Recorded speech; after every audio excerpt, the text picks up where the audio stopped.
If you've just placed an order on Trendyol and changed your mind, here's how to cancel it and get your money back.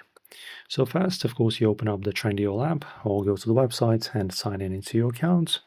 And then we go on the bottom right to the account and then My Orders. And here you can find your items that you wish to cancel.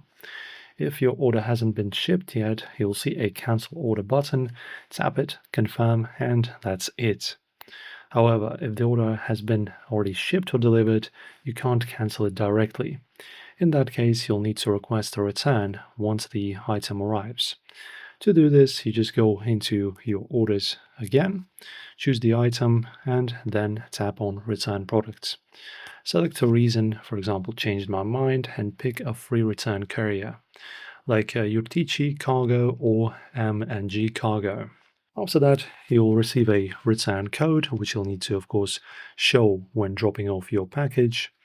Once Trendyol or the seller receives the package and approves your return, your refund will be issued to the same card or payment method used for purchase. Refunds usually take 3 to 10 business days, depending on your bank or payments provider. And that's how you cancel an order and get a refund. If this helped you out, guys, don't forget to like and subscribe.